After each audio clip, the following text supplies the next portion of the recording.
I have to ask, when you first took on the role, when you first auditioned, when you knew you were going to play a superhero, did you have any inkling that you would spend the entire series getting just shat upon from a great height?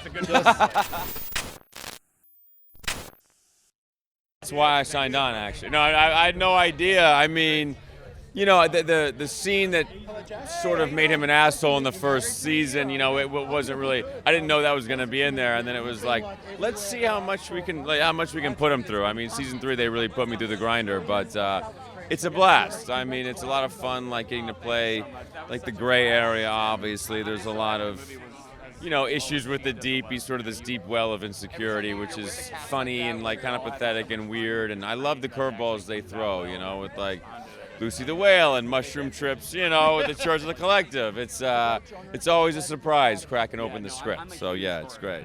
You've played a mostly silent character for 2 seasons, and now we actually got to hear you sing, which is something you've done in the past. Why don't you tell us about that? Yeah, this season I get to do an entire musical number, and I get to sing. And it's honestly been a very, like, I've had to face my fears because I'm not the best with stage fright when it comes to singing. So I had to kind of overcome that, singing in front of a crew of 200 people. But it's been really fulfilling. Last season, Eric Kripke, our showrunner, was saying he wanted to incorporate music, specifically musicals, because he's really into that, into the show. And I'm so lucky to be the one character that gets to showcase that. Does your mother watch the show, and what does she think of it? No, she doesn't. She doesn't. She watched the first season, but then she stopped because I'm always in peril. I'm always in peril, and she's sick of worrying about me. Hey, Travis. Hey, man. Not Jesse. too bad. Nice to Looks meet like A-Train brought his A-game tonight. A little bit. I decided to switch it up from Blue and try something different. The Boys is, of course, famously a very foul-mouthed show, and they give all the best foul-mouthed lines to a Kiwi, a New Zealander. As an Australian, do you ever feel the need to raise the bar in terms of swearing, just on set, just behind the scenes? I mean, I definitely do swear on set and behind the scenes, so we're not short of it. Don't worry, guys. I'm getting it in. It's just not on screen.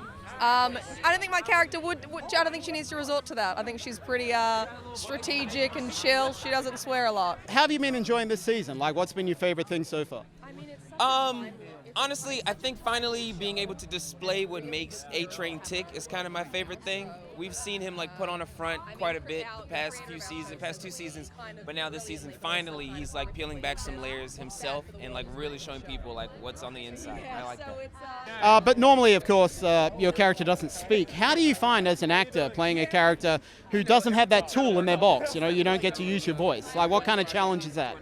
Yeah, it's a different part of your muscle that you have to use. You know, it's a lot about listening, and then it's a lot, I think, about sending and making sure the message you're trying to portray like kind of lands with the other actor, scene partner, character within the world. So yeah, it comes with its challenges, but it's been a really great experience getting to like pick up the sign language and venture out into this like new form of communication that I've never experienced before. Because he's really the inciting incident. Like, he killed Huey's girlfriend in the first episode. No, he did. He absolutely did. You know, he sent Huey on the spiral. He's been paying for it ever since. Huey is facing a lot of, what do you call it, mixed loyalties. He's having to make a lot of tough decisions about whose side he's on and what he needs for himself. How are you approaching that? How are you finding that?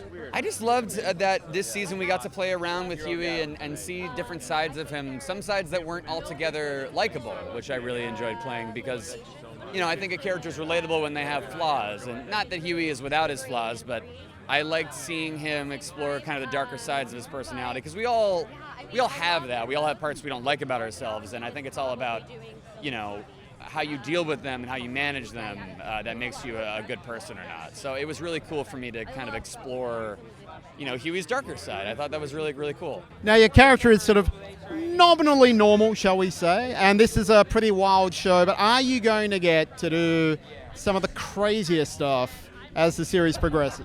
I mean, episode 1, she gets to do some fun stuff at the end of the episode. I think with a superhero that has the power of exploding heads, I think you can't really have a peaceful time. So I think she's going to get into it. Tell me, like, this is a very controversial, confronting series. Have you ever read something in the script where you've been like, oh hell no, how am I gonna do this? Has there been anything which shocked you? Absolutely. There's been a few things. I mean, dialogue, there's been some action things, there's been some special sequences that are to come that I don't really want to give any spoilers away on, but there's been a lot of moments where I've had to like call my parents and ask them like, what do you guys think about this? You know what I mean? Before we call Eric, because we know he's going to push the envelope. And also, if you hint towards being uncomfortable about something, they double down on it. When you're playing a character like this who is, shall we say, morally compromised, how do you plug into it? How do you sort of bring the humanity to that? Right. No, it's a good question because I think Kripke from the outset it was it's a superhero show, but they used it as a lens to talk about all these real world issues, and part of that was they want us to play the gray area, the human, he's always like in those absurdist moments. The more genuine you play it, the better it's going to be. The more like quieter and real it is, and so that's how I think we all attack these scenes, and I think that's what really makes it audience connect. And in normal superhero fare, everyone's sort of the moral compass or these sort of formulaic arcs, and obviously that's not our show or style. There's definitely some surprises, so it's always fun getting to do that. As an actor, how do you deal with that? How do you empathize with someone who's done horrible stuff? Like what kind of techniques do you bring to bear? I try to find. I mean, it's hard to relate to like A-Train. I feel like he makes the wrong decision intentionally over and over again. But trying to like humanize him a little bit, try to sympathize with where he came from and like the reasons why he does the things that he does. His justification isn't the best, but at least he's still looking and reaching to find something positive in what he's doing, even if he doesn't feel like there's any way out. Given how much the show sort of diverged from the source comics, what's your guiding light for his characterization now? Oh, wow. Well, I mean, I did read all the comics because I knew that, in the comic books, his likeness is based off of Simon Pegg circa Spaced. That's why Simon Pegg plays my dad in the show. And he's amazing. But then, so I read the comics because I knew I would look nor sound anything like the comic book character, so I wanted to get the spirit of him. And I realized he's an ordinary man in extraordinary circumstances. That with a little helping of, I kind of based him on me and all of my friends when we were in middle school, like initially, and then like just carrying that forward. But I love Huey. He has a very, very special place in my heart.